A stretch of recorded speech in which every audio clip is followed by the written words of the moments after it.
अस्सलाम वालेकुम गाइस, आपका होस्ट विकी भट्ट हाज़िर है।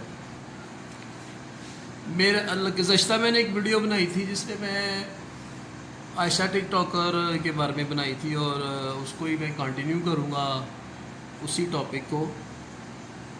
अब आपने देख लिया, अभी ये निकल के आ गई बात कि ये पब्लिसिटी स्टंट हुआ है। ठीक है, ठीक है, वो लड़की गलती कर गई है क्योंकि वो एक नई लड़की है, वो यंग है, उसमें उमंग है एक स्टार बनने की। लेकिन ये तरीका तो उसका गलत ही था।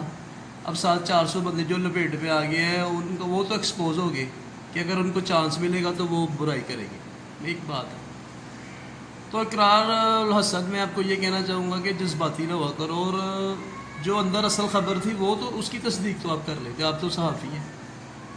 ठीक है, अंदर जो खबर थी वो यही आ रही है कि पब्लिसिटी स्टंट हुआ है भाई, बात को समझो। ठीक है, और अभी और तफ्तीश करेंगे, शायद ये भी निकले कि ये कोई पाकिस्तान को बदनाम करने के लिए ये चीज़ें, ये भी देख लो ज़रा, क्योंकि ये पेदर पे वाक़यात हो रहे हैं ना आगे पीछे।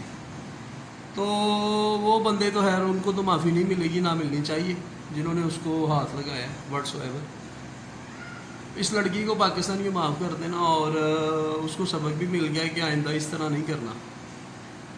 तो ये टिकटॉक बड़ी नॉन सीरियस ही है, बट यूट्यूब पे आए कोई डिसेंट सी वीडियोस बनाएं, आपको अच्छा रिस्पांस मिलेगा और आपको रियल व्यूवर्स और सब्सक्राइबर्स मिलेंगे।